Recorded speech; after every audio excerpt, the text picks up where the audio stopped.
amore in cielo, passa la primavera y dan tu amore in cielo inferno vedeva, isi amore che invece le riento vento y perché tu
Farem una exhibició de mini agility amb gos d'atura català i els nens i nenes de l'extraescolar de canoteràpia de Perafita.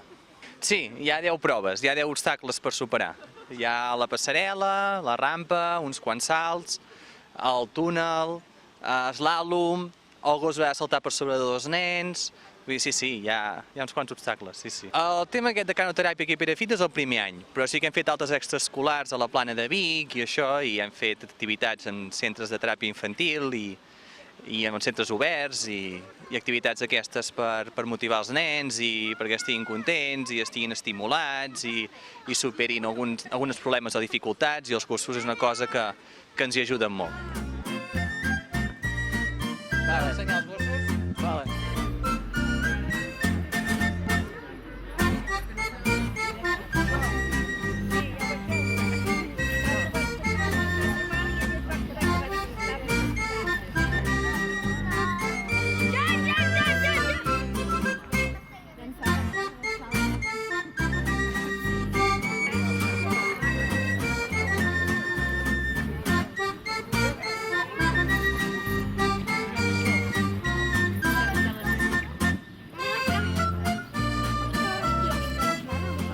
Ara els nens us explicaran una miqueta cada obstacle, què és i què ha de fer el gos per superar l'obstacle.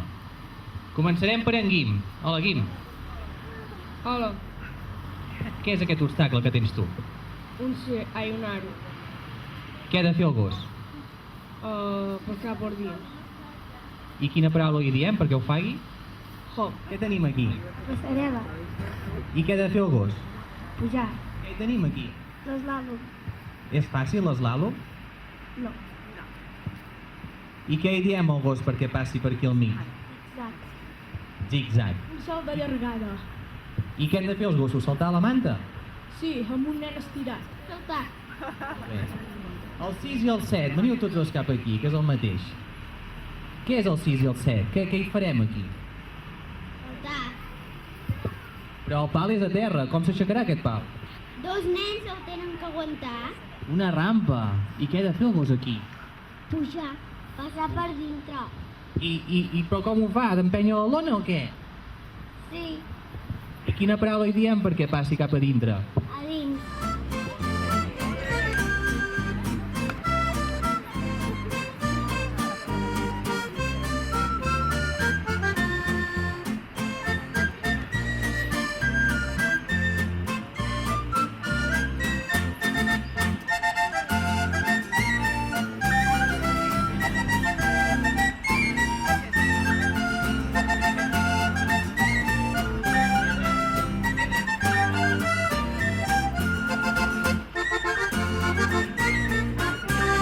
Guim.